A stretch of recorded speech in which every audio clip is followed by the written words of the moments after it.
ఒక పక్కన ప్రభుత్వ మంత్రులను కానీ ఎన్డీఎస్ఏ చైర్మన్ కానీ ఎవరితో ప్రస్తావించకుండా కేవలం హరీష్ గారి సూచనల మేరకు, హరీష్ గారి విజ్ఞప్తి మేరకు ఈటల రాజేందర్ గారు మాట్లాడడం ద్వారా తన గౌరవాన్ని, మర్యాదను రాజేందర్ గారు పోగొట్టుకోవడం జరిగింది.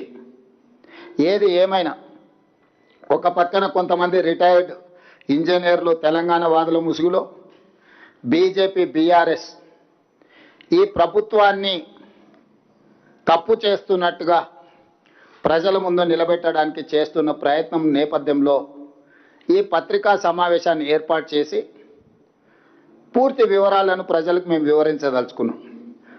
తద్వారా పాత్రికేయ మిత్రులకు కూడా వాస్తవాలను వివరిస్తే చర్చ సందర్భంగా ఎప్పుడైనా మీరు కూడా ప్రజలకు వివరించడానికి అవకాశం ఉంటుంది. కాబట్టి ఈరోజు ఈ అత్యవసర పత్రికా సమావేశాన్ని మేము ఏర్పాటు చేయడం జరిగింది. సరే, ప్రాణహిత చేవెళ్ల ప్రాజెక్టు ఊరు, పేరు, అంచనాలను మార్చడం వీటి గురించి చాలా సందర్భాలలో చెప్పినా ఇప్పుడు అంత లోతుగా నేను వెళ్ళదలుచుకోలేదు. ఒక కట్ ఆఫ్ డేట్ తీసుకుందాం. జూన్ 21, 2019 నాడు ఆనాటి ముఖ్యమంత్రి చంద్రశేఖరరావు గారు కాళేశ్వరం ప్రాజెక్టును ప్రారంభించుకున్నారు. ఈ కథనాన్ని జూన్ 21, 2019 ఆ తర్వాత జరిగిన పరిణామాలకే పరిమితమై ఈరోజు నేను మాట్లాడాలని నిర్ణయం తీసుకున్నా. ఆనాడు మేడిగడ్డ, అన్నారం, సుందిల్ల, కన్నెపల్లి దగ్గర లక్ష్మి, సరస్వతి, పార్వతి పంపోజులు వీటి ప్రారంభోత్సవం చేసిన తర్వాత 18/5/2020 నాడు మేడిగడ్డ బ్యారేజ్ నిర్మాణంలో లోపాలు ఉన్నాయి, తక్షణమే ఈ లోపాలను సరిదిద్దండి, దీనివల్ల బ్యారేజ్కే ప్రమాదం ఉన్నది అని ఎగ్జిక్యూటివ్ ఇంజనీర్ బివి రమణారెడ్డి గారు ఆనాడు ప్రభుత్వం ఉన్నప్పుడే లేఖ రాయడం జరిగింది. స్పష్టంగా B V Ramana Reddy, executive engineer, Kaleshwaram project, the project manager L and T and PES joint venture Medigadda barrage మీద 18/5/2020 నాడు స్పష్టంగా in view of the forthcoming monsoons the agency messrs L and T and PES joint venture is requested to attend to the damages occurred to the CC blocks, wearing court, etc. and to it that they are well ordered at earliest. స్పష్టంగా project ప్రారంభించిన 11 నెలల లోపలనే Medigadda barrage నిర్మాణంలో లోపాలు ఉన్నాయి, రాబోయే వర్షాకాలం కంటే ముందే మే నెలలో లెటర్ రాసిండ్రు, జూన్ జూలైలో వర్షాలు ప్రారంభం అవుతున్నాయి, మీరు తక్షణమే ఇందులో ఉన్న లోపాలను సవరించడం ద్వారా రాబోయే వర్షాకాలంలో ఈ ఎత్తిపోతల పథకాన్ని మనం సరైన విధంగా వినియోగించుకోవచ్చని. అంటే చంద్రశేఖరరావు గారు సాగునీటి పారుదల శాఖ మంత్రిగా ఉన్నప్పుడే ప్రాజెక్టు ప్రారంభించిన 11 నెలల లోపలనే మేడిగడ్డ బ్యారేజ్లో లోపాలు ఉన్నాయని బయటపడడం, ఆ లోపాలను సరిదిద్దండి అని ఎగ్జిక్యూటివ్ ఇంజనీర్ సంబంధిత ఏజెన్సీలకు లేఖ రాయడం, నిర్లక్ష్యం వహించడం వల్ల అది పెరిగి పెద్దదై చివరికి మేడిగడ్డ బ్యారేజ్ కుప్పగూలే పరిస్థితి వచ్చింది. ఇది మొదటి సంఘటన. రెండవ సంఘటన జూలై 14, 2022 నాడు గోదావరిలో వరద జలాలు పోటెత్తుతే కన్నెపల్లి, అన్నారం పంపోజులు సేఫ్టీ వాల్ మొత్తం ఇరిగిపోయి ఆ వరద జలాలు మొత్తం కన్నెపల్లి పంపోజును ముంచేసి కన్నెపల్లి పంపోజు కూడా పూర్తిగా దెబ్బతిన్నది. అది 2022 సంవత్సరం జూలైలో. అదేవిధంగా దాన్ని సరిదిద్దలేదు, దాన్ని రిపేర్లు పూర్తి స్థాయిలో చేయలేదు.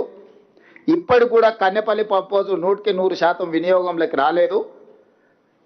2023 అక్టోబర్ 24న ప్రాజెక్టు ప్రారంభించిన 4 ఏళ్లకే మేడిగడ్డ బ్యారేజ్ కుంగిపోయింది.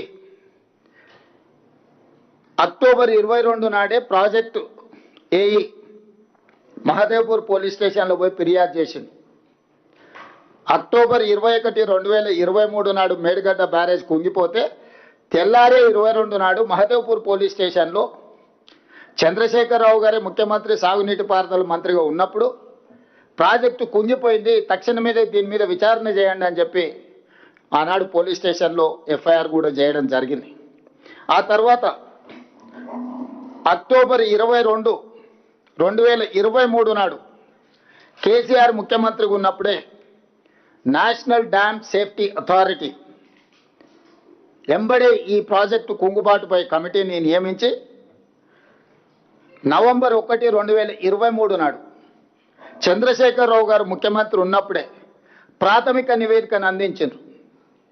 మేడిగడ్డ బ్యారేజ్లో ఉన్న లోపాలను, ప్లానింగ్లో ఉన్న లోపాలను, డిజైన్లో ఉన్న లోపాలను, నాణ్యత నియంత్రణ, అదేవిధంగా నిర్వహణ అంటే planning, designing, construction, operation and maintenance అన్నిట్లలో ఉన్న లోపాలను ఎత్తి చూపుతూ ఈ కారణాల చేత మేడిగడ్డ డ్యామ్ కుంగిపోయింది, ఇందులో ఉన్న కారణాలు అని చెప్పి క్లియర్గా ఎన్డీఎస్ఏ రిపోర్ట్ ఇచ్చింది.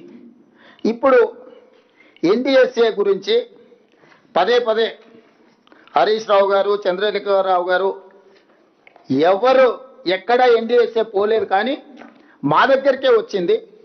మా దగ్గరికి ఎందుకు వచ్చింది, మా మీదనే ఎందుకు నివేదిక ఇచ్చిందని ఒక వాదన తీసుకొస్తారు. ఇన్ని సంవత్సరాలలో ఎందుకు ఈ ఎన్డీఎస్ఏ ఎక్కడికి వెళ్ళలేదని నేను ఇక్కడ పాత్రికేయ మిత్రులతో కొంత సమాచారాన్ని పంచుకోదలుచుకున్నా. కేంద్ర ప్రభుత్వం భారతదేశంలో ఉన్న చాలా డ్యాంల యొక్క నిర్మాణము, నిర్వహణ, వాటి పరిరక్షణ కోసము dam safety act 2021, I'm repeating, dam safety act 2021 December 30, 2021 నాడు, అంటే దాదాపుగా 2022 జనవరి అనుకోండి, డిసెంబర్ 30, 2021 అంటే ఆ రోజు పార్లమెంటు ద్వారా చట్టాన్ని చేసింది. ఈ చట్టం యొక్క స్ఫూర్తి ఏంటంటే ఎక్కడైనా ఈ దేశంలో దేశవ్యాప్తంగా నిర్దేశిత డ్యాంల పర్యవేక్షణ, తనిఖీలు, నిర్వహణ, మరమ్మతులకు ఈ చట్టం సమగ్ర విధానాన్ని రూపొందించింది. భారతదేశంలో ఉండే అన్ని డ్యాంల యొక్క పర్యవేక్షణ, తనిఖీలు, నిర్వహణ, మరమ్మతులకు సంబంధించి చట్టాన్ని చేసింది. ఈ చట్టం నిబంధనలను అమలు చేయడం డ్యామ్ యజమానుల చట్టబద్ధత బాధ్యత. అంటే డ్యామ్ యజమానులు అంటే తెలంగాణ రాష్ట్రంలో శ్రీశైలం, నాగార్జున సాగర్, ఎస్ఆర్ఎస్